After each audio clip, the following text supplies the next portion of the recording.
Thank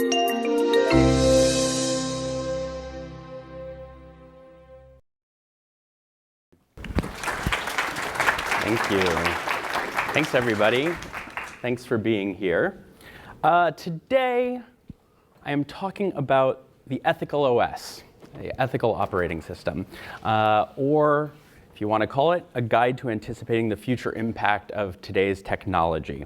We'll talk a lot more about what that means, but for now, let's just say that this talk is about how not to regret the things that you will build. And the ways, the tools, the foresight, the frameworks that we can bring to the process of developing new technologies to ensure that we have in mind from the outset the user, the societies, the communities that will be impacted by the products that we actually build and ultimately ship. So, as already mentioned, I am Yoav. If there's my Twitter handle if you want to tag me. I have been doing this work and thinking pretty deeply about how we build more innovative yet responsible products for a while at Omidyar Network.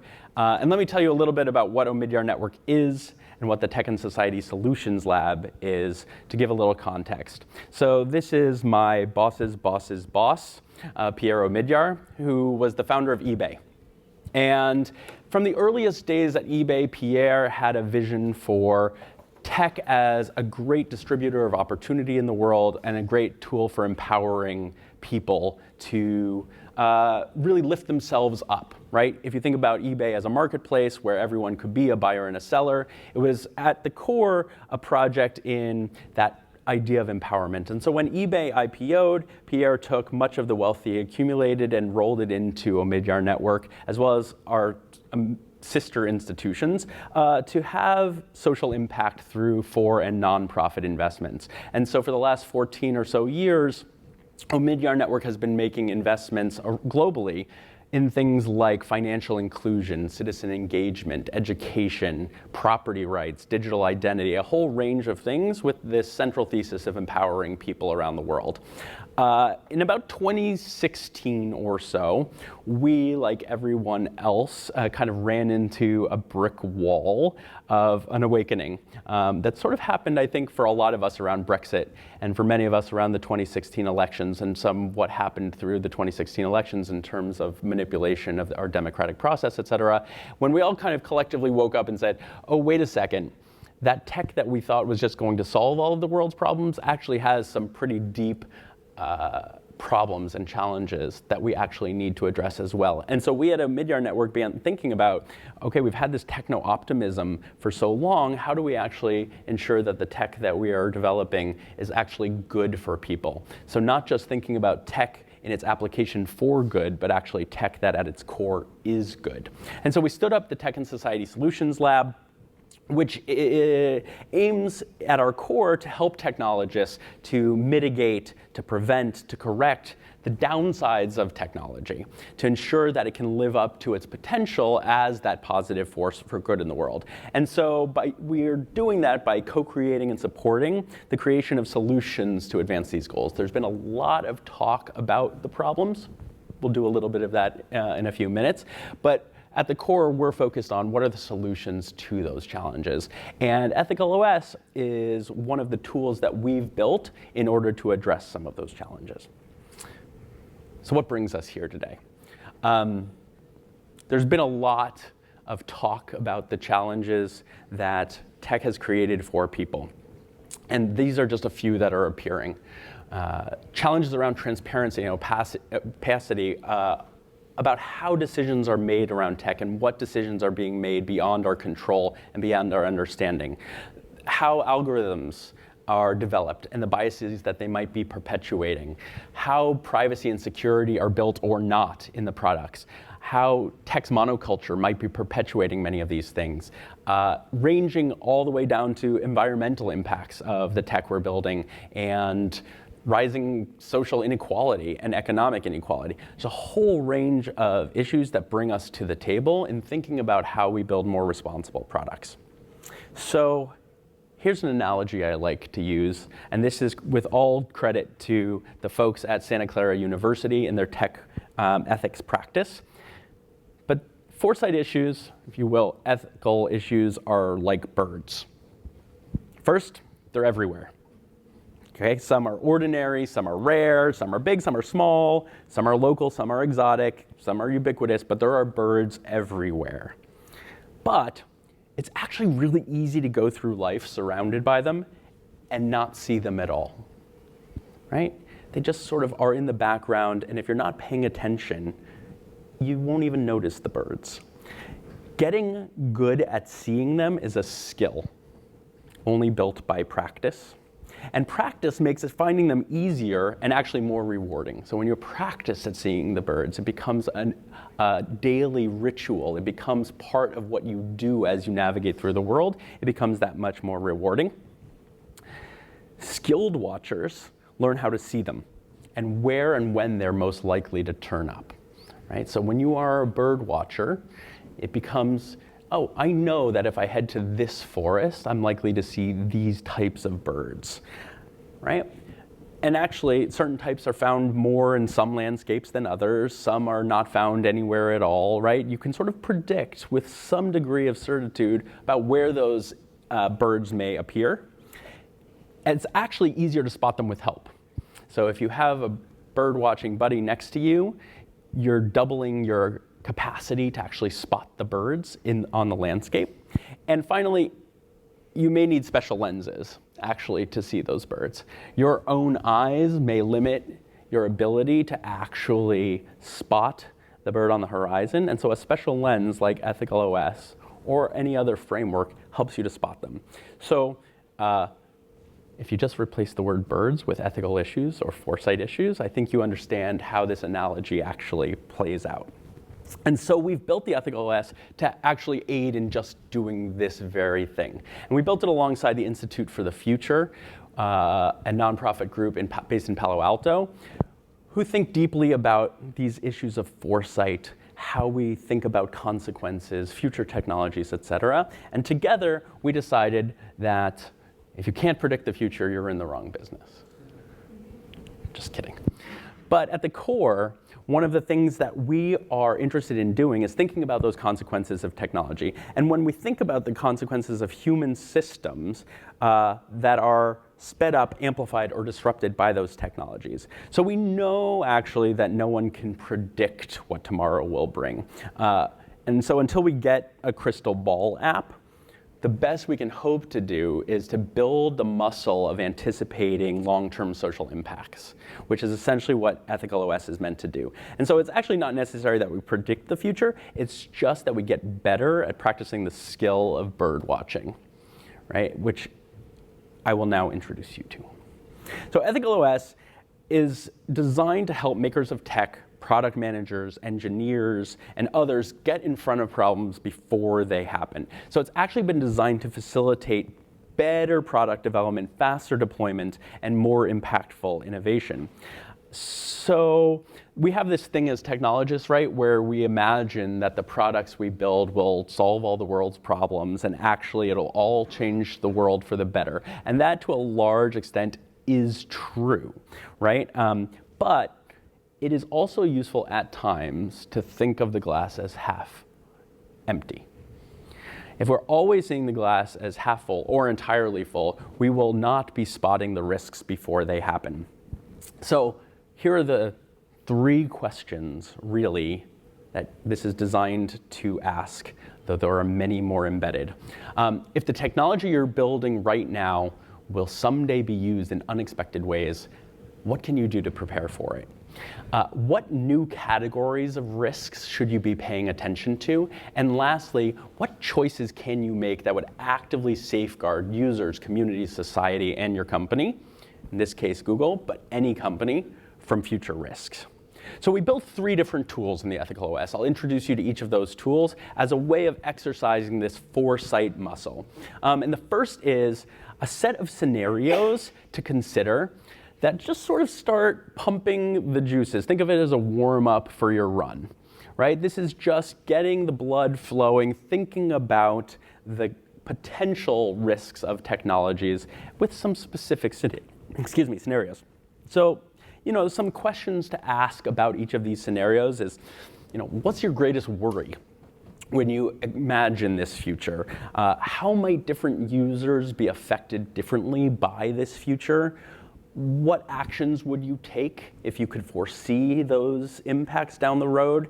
And what could we together be doing differently to prepare for that risky future? So this is a little Black Mirror-y. Apologies for that. In fact, some of the scenarios that we built in the EthicalOS have now been played out on episodes of Black Mirror, as well as actually in the world. We've seen some of them. So we built a scenario around smart toilets, which we actually couldn't have imagined would be demoed at CES this past January.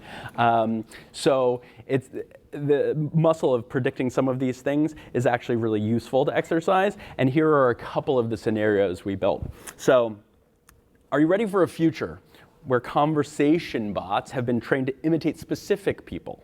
So not just people in general, and a generic user or customer service representative, but your grandmother or a celebrity, using data sets collected from public social media posts. And those bots are deployed across networks, email and text messages, and super targeted, super personalized propaganda campaigns.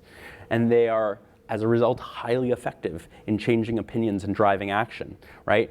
As these messages appear to be from your family and friends. What are you worried about? What can we do to prevent this future? How would people be disproportionately impacted by a future in which this happens? In response to growing concerns over tech addiction and anticipating government regulation as a possible future, several popular social media and game companies decide to voluntarily enforce time limits. Sounds like a good idea, right?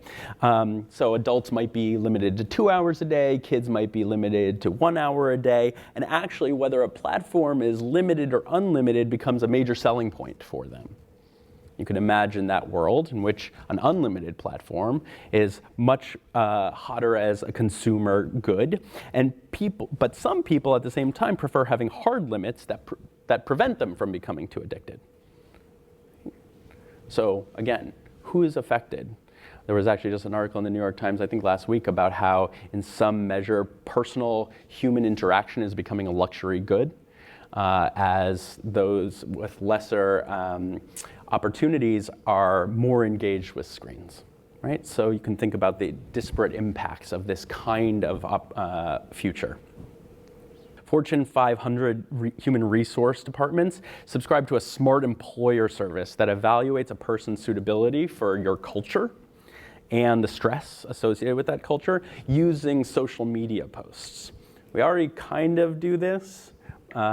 People trolling Facebook, Instagram, et cetera, to understand who the potential employee is, but you can imagine this being automated through artificial intelligence. So algorithms can actually identify individuals, suffering from mental illness or depression, right? The service could actually develop symptoms you could predict the development of mental illness in the future based on trends in the individual's postings. Again, you can imagine the impacts that would have on workforce, on the future of work, on hiring, and again, disparate impacts on different groups of people. A major social network company in the future could purchase a top US bank and become a first of its kind social credit provider. And it could base mortgage loans, loan approvals, credit access on deep data collected from its social platform, and could take into consideration credit histories of your friends and family, as well as the locations you visited. So imagine if you've visited a bar or a legal marijuana dispensary, figuring into your social credit and the credit that your bank might provide. And it could actually also do semantic analysis of your messages and photos to actually decide whether you are generally happy, angry, anxious, or depressed, figure that into whether you get a loan as well. 25% of online orders are delivered by drone. Sounds great. Comes right to your door. But actually, these drones are fitted with cameras and sensors to collect data as they fly over neighborhoods, which actually provides, the drone company with additional revenue for the shippers and merchants.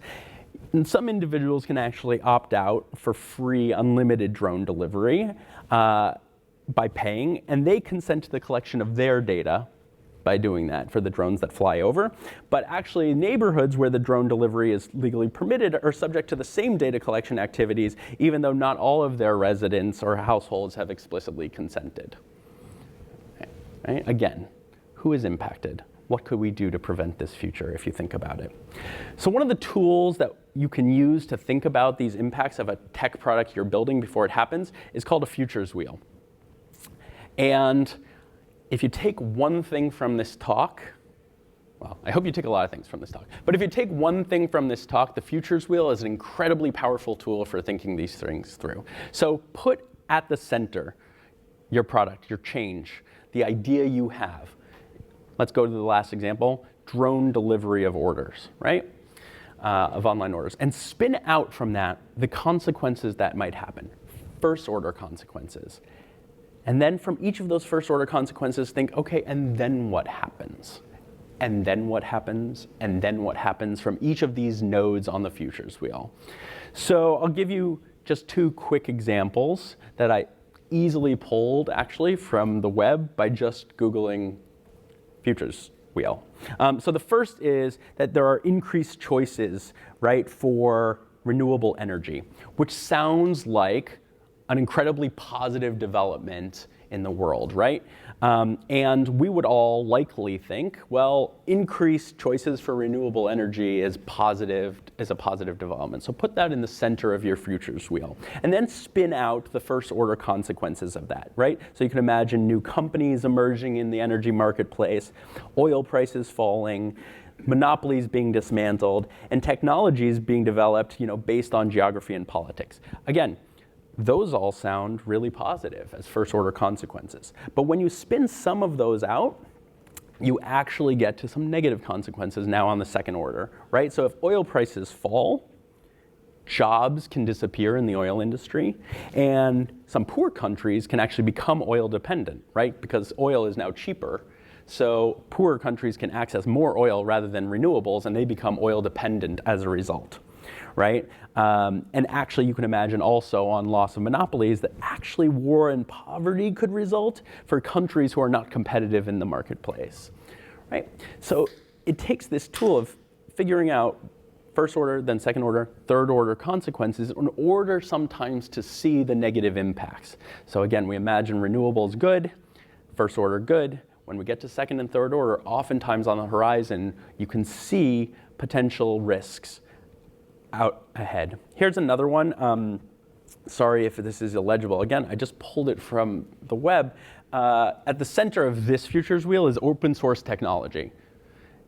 And generally, popular sentiment is that open source technology is a net good, it's positive development, et cetera. I'm not going to go through this entire futures wheel, but I just wanted to highlight a few things further out on the degrees of consequence and impacts here. So if you get out far enough, you have, untraceable terrorism. You have companies failing. You have, loss of jobs. You have lack of attribution of product development. You have some potential negative impacts from open source technology that might not have been expected right at the outset. So again, just a useful tool in starting to think through future impacts. Second tool, risk scanning. So we created 8 risk zones to look at when thinking about your products. And I'm going to go through each of these in some detail, but just to highlight them here. Risk zone 1, truth, disinformation, and propaganda. 2, addiction and the dopamine economy. 3, economic and asset inequalities.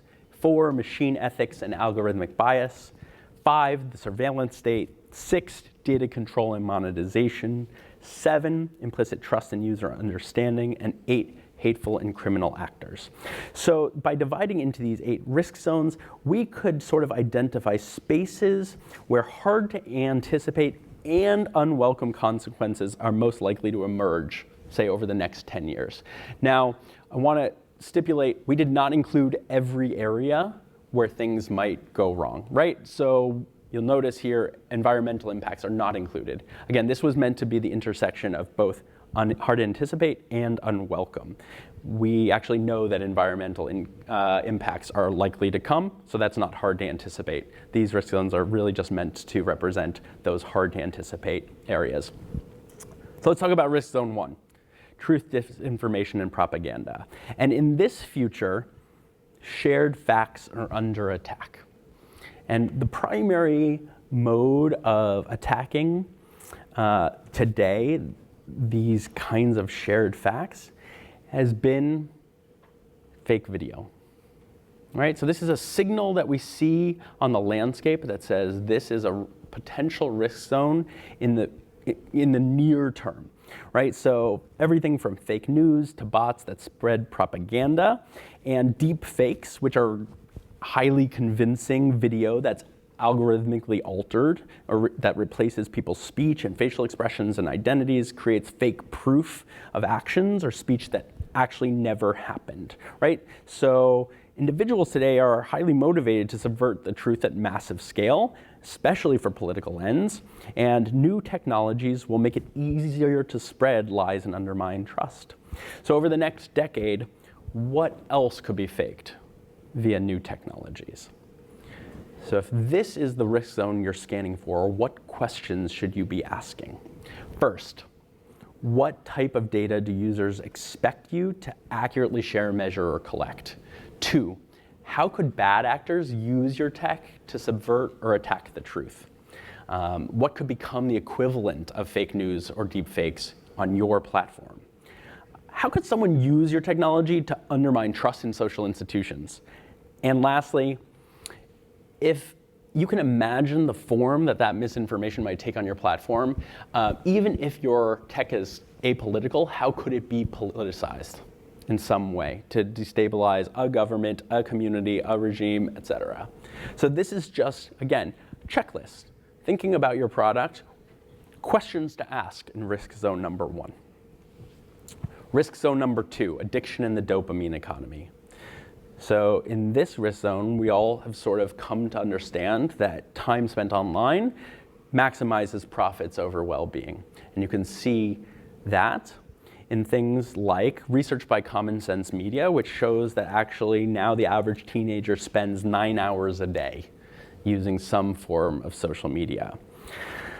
And actually, at the same time, studies show that people achieve their maximal intended use of an app, like Instagram or Snapchat, after 11 minutes. Okay?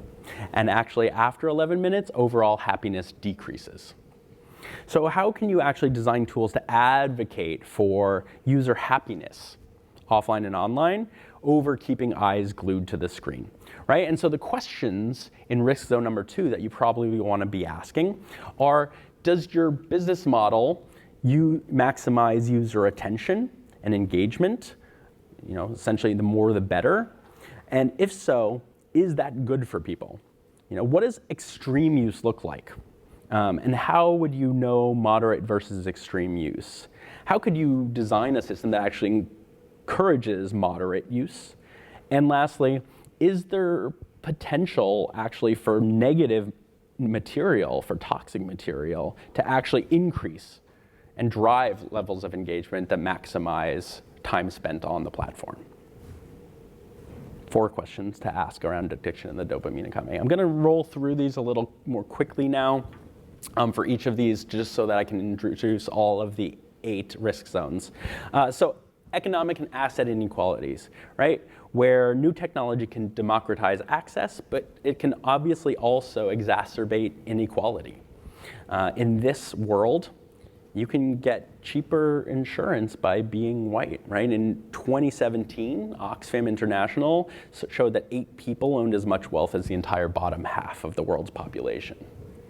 Right? So wealth concentration and distribution is an issue, and this new technology can provide income opportunity and balance distribution, but it can also cater only to high-income groups and eliminate low-income jobs. So what questions should you be asking? Which groups are disproportionately impacted? How might workers be impacted on your platform by virtue of the type of form or contract that they are given, contractors versus full-time employees. How might communities with fewer resources actually not be able to access your platform or have too much access to your platform, right? To think about how distribution of wealth is impacting both the haves and the have-nots.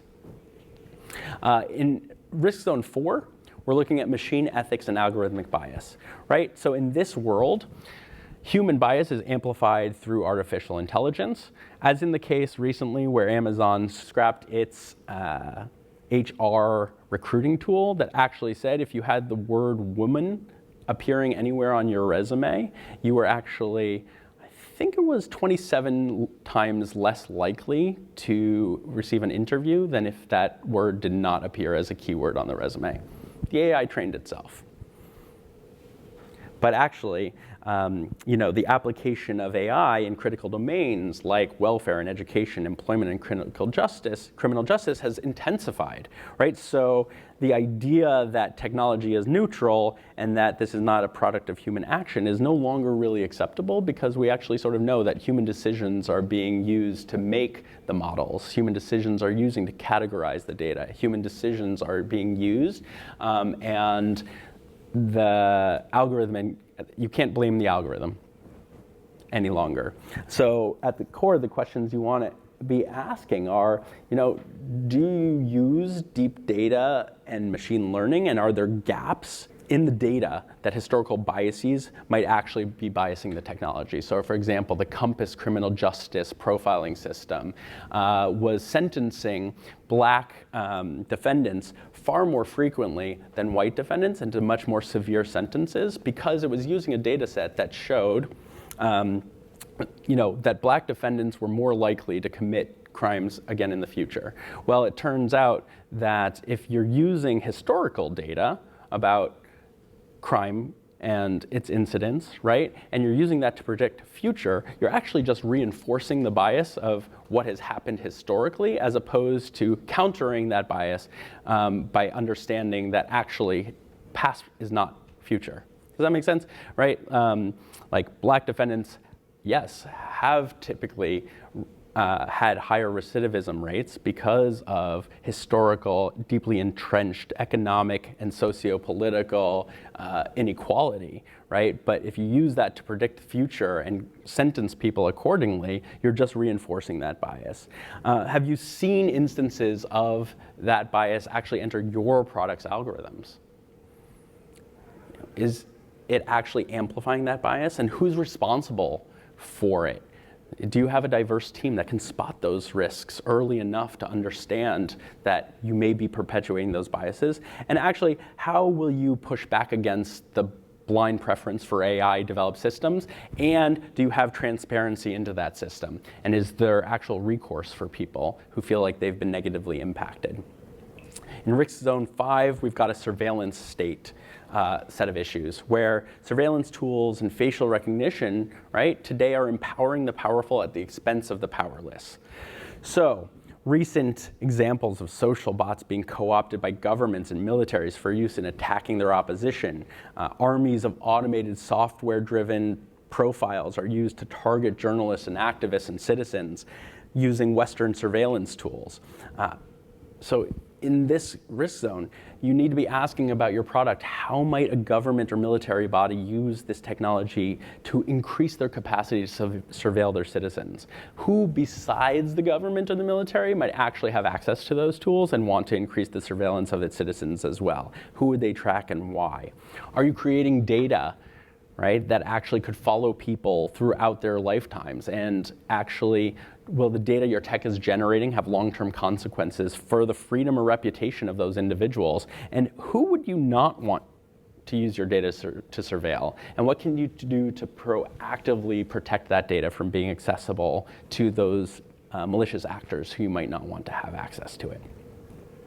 In risk zone 6, we're talking about data control and monetization, where users actually lack the control to share, monetize, and benefit from their data alongside the tech companies that create and use it.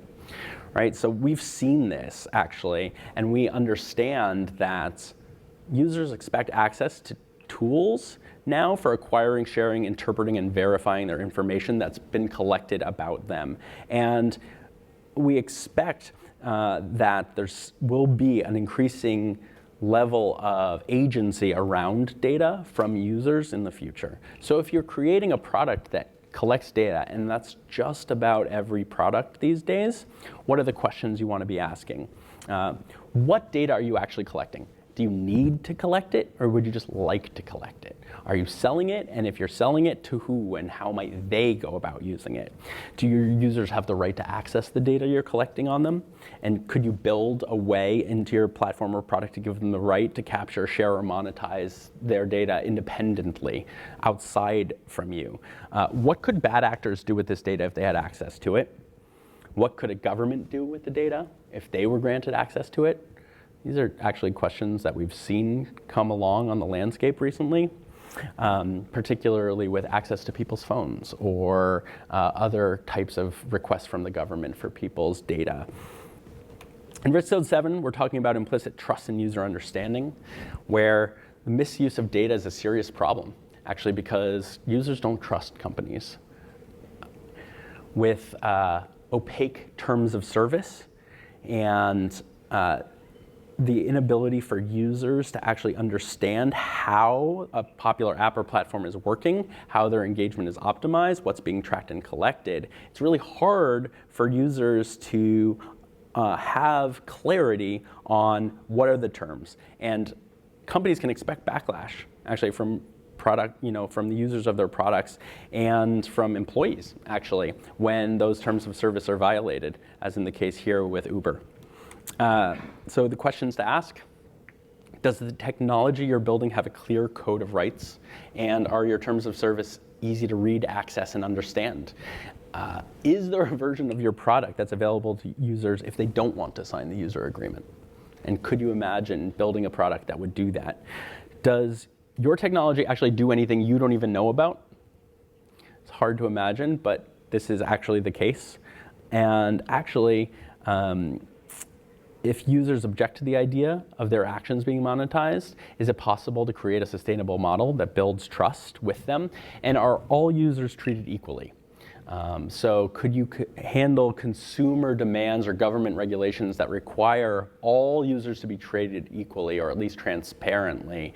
Could your product or platform actually do that? And lastly, Risk Zone 8, hateful and criminal actors, where online tools enable the global dissemination of terrorism, hate, bullying, radicalization, trolling, doxing, and much more. We saw this very unfortunately most recently with the massacre in New Zealand, where social media platforms were used to disseminate terrorist activities and used to radicalize the shooter in the first place. So using platforms to actually perpetuate these kinds of behaviors globally, and there's a responsibility as a Foresight tool to be thinking about those possibilities before they happen. So how could someone use your technology to bully, stalk, or harass people? What kinds of ransomware, theft, financial crimes, or fraud could come around by use of your platform? Do you, as a technology maker, have an ethical responsibility to make it for bad actors to act, to make it harder for bad actors to act on your platform? How could organized hate groups use your technology to spread hate or recruit others? And lastly, what are the risks of your technology being weaponized? What responsibility do you have to prevent it? So if you go through those 8 risk zones, and there's a lot more embedded in each of them. You can download this full toolkit from EthicalOS.org. There's a lot more embedded in each of those risk zones. But if you go through that, here's 3 things to do. Share it with your team. Go through this as an exercise with your team. Go through the risk zones. Understand the impact of your technology at your team level. You could consider adding some of those top questions to your product requirements document or any other document that you set out at the beginning of the development cycle to think about which questions you should be asking all along the way as you develop and before you ship. And lastly, you should scan the horizon, actually. as an ongoing exercise for additional information about the risk zones. And if you're doing that, you're doing the work of the EthicalOS and thinking about the consequences of the tech before you ship. The last tool we built in EthicalOS is actually just some ideas for how to do some alternative ways of future-proofing. So thinking about best practices that could help the tech community mitigate risk at scale.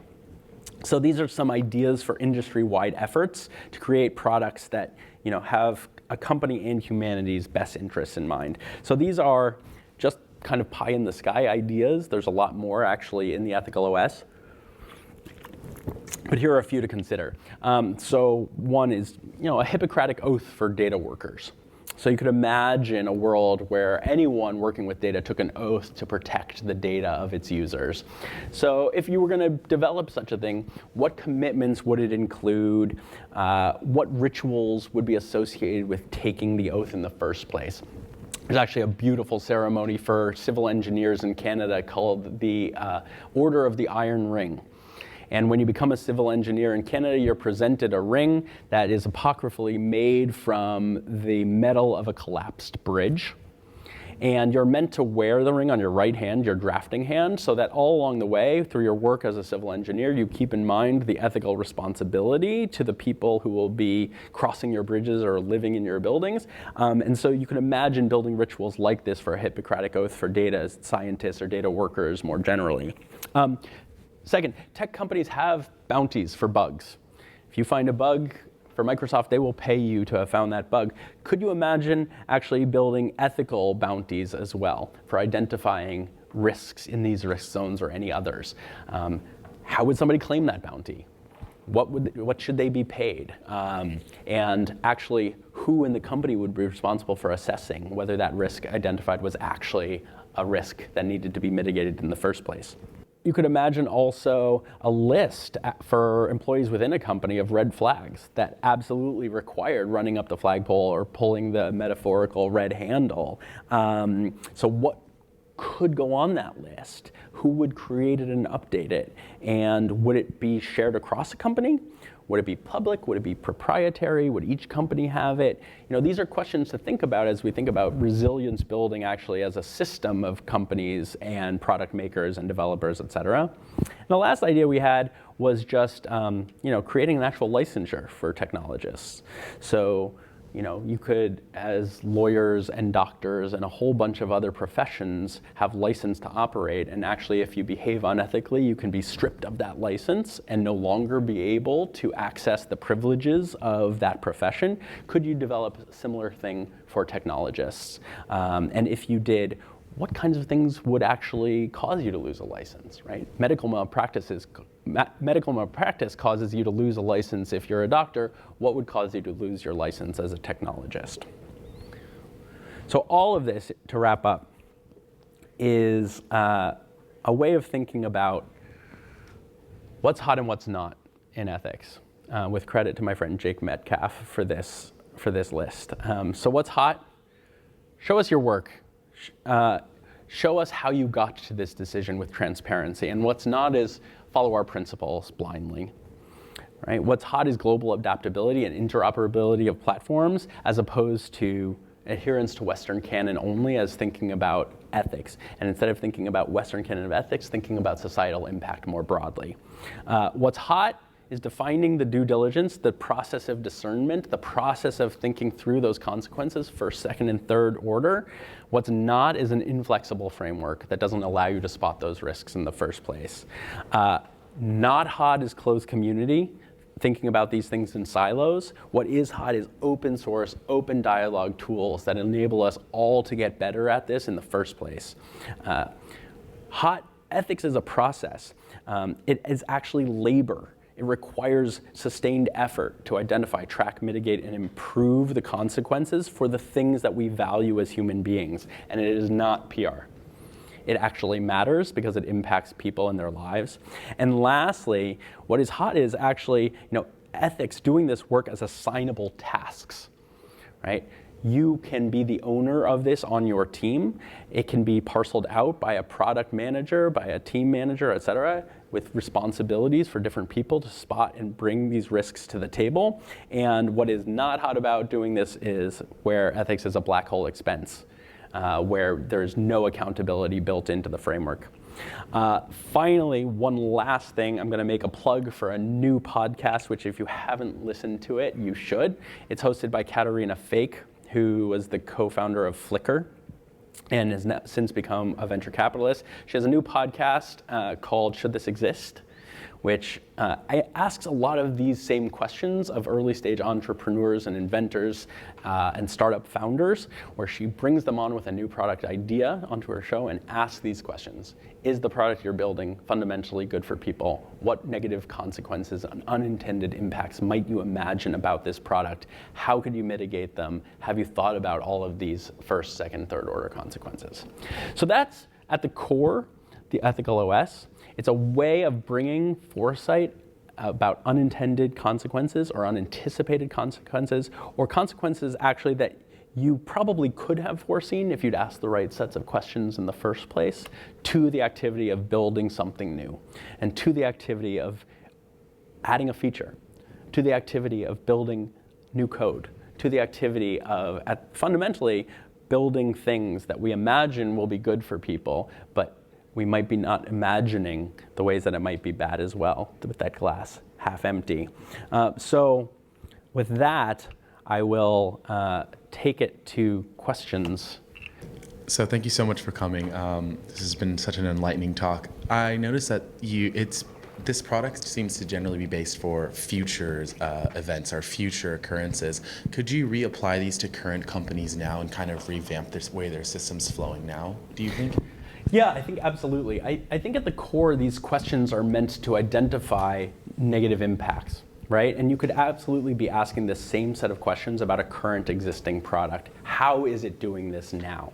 Are we building a product that currently is being used in this way? And how might we actually just mitigate the current risks, not just anticipate those future risks? So I think it absolutely has application for current products. And again, most products living in the world today go through multiple iterations.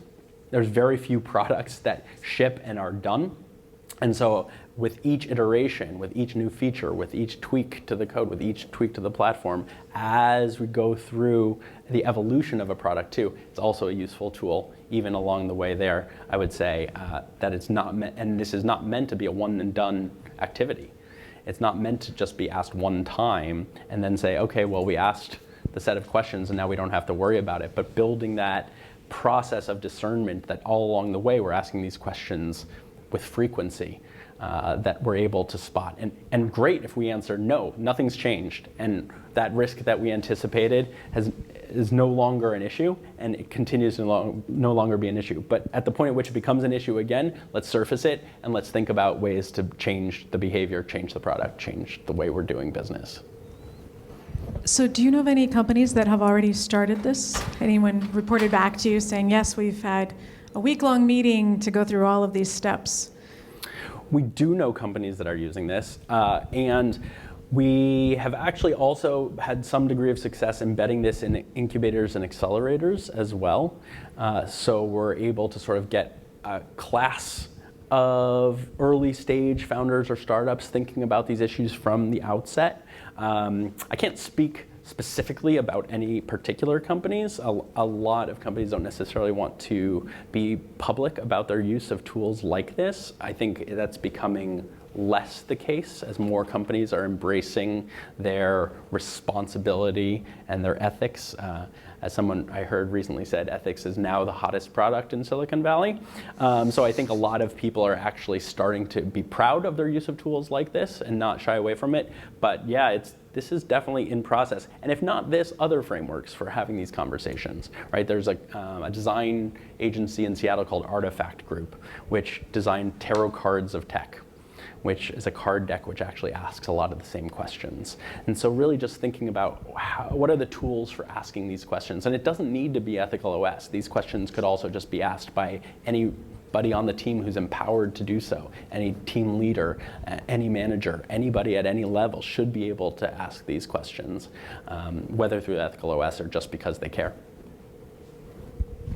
So ethics is not an exact science. How do you decide what is termed ethical and not ethical? Largely opinions. Yeah, I get that question a lot. So if it's not helpful to use the term ethics, I say do away with the term ethics. Because at the core, which I hope came through in this presentation, when we're talking about ethics, I'm talking less about sort of structured and rigorous frameworks for Western ethics, right? Deontological versus consequentialist versus utilitarian frameworks, dissecting Kant versus Mill, and really, right? I don't find that exercise particularly helpful, actually. I find the exercise of thinking about ethics as this responsibility for mitigating harm as the core activity of doing ethical thinking, right? So in that case, I think that issue of ethical relativism becomes less of an issue. Because really, if we're asking these specific questions, who is negatively impacted by the tech? And you don't need to care. You could say, right, we know that some people are being negatively impacted by this, and we're okay with that. That's fine. The only thing I think I'm advocating through the use of a tool like this is go through the process. Ask the questions, answer them thoughtfully, discern the potential outputs, outcomes, impacts, and then say, how do we trade off our values against those potential futures? And those values get to be defined by you, by your team, by your company. Follow your values. Those don't need to be defined by anyone else. Those you get to define. And then make the trade-offs once you've asked the questions between the impacts that might occur, or the ways your tech is behaving, or the ways that users are using your product, et cetera, and say, how do we square our values with those impacts? What comes next, I think, for Omidyar and beyond the EthicalOS toolkit?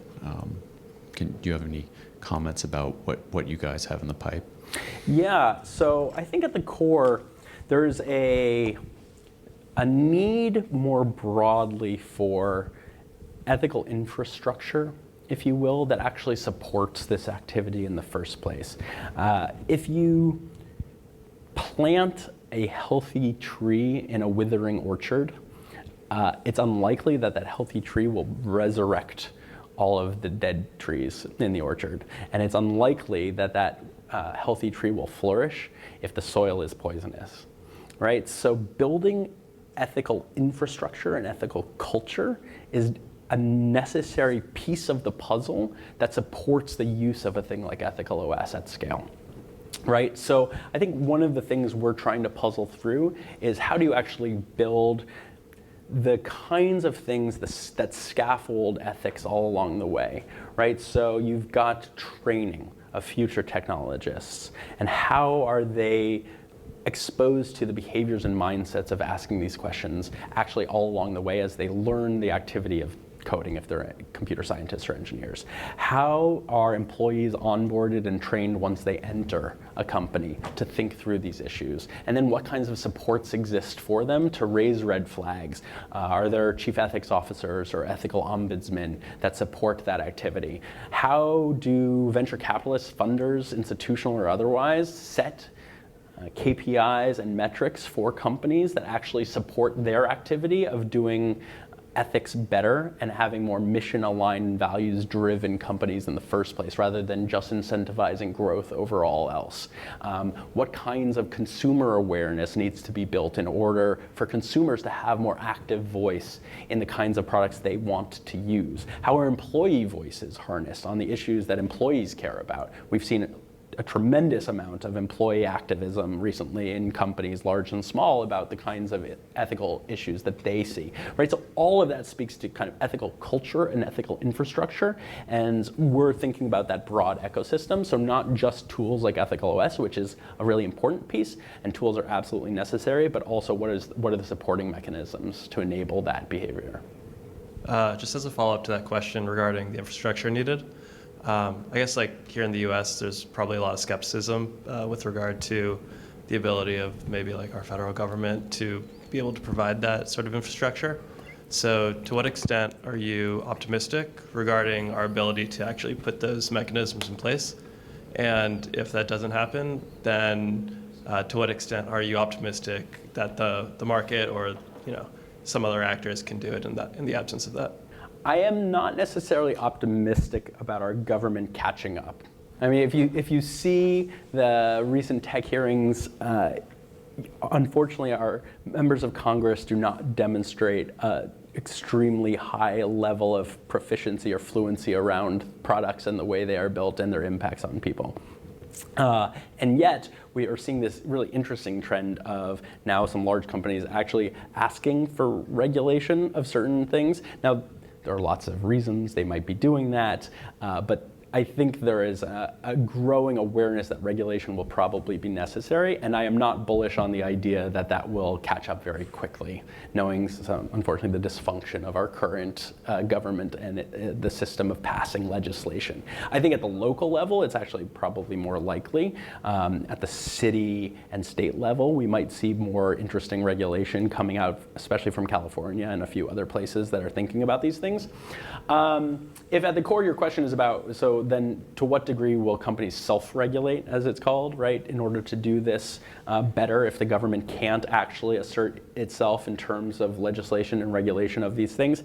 I think there is a competitive advantage to be built from doing this particularly well and building user trust around security and data about thinking responsibly about the products that are built. I oftentimes come back to the example in the automobile industry of Volvo, which created the safest car on the road. And every person who was going to put their teenager into a car knew to get them a Volvo because it was destined to crash at some point and you just wanted to protect your kid, right? And so there was actually competitive advantage to be built around being the safest car on the road. And so I think that I am perhaps naively optimistic that we may be moving in a direction for the tech industry as well, where there is a competitive advantage to be built based on doing this well. And in that case, I think that we may see a race to the top for it. Again, that might be naive, but you asked me to my degree of optimism, and so I will say that I am naively optimistic about it. Thank you very much, Yoav, for coming today to speak. And thank you for your time and for taking all these questions. Thanks for having me. Yes. Appreciate it.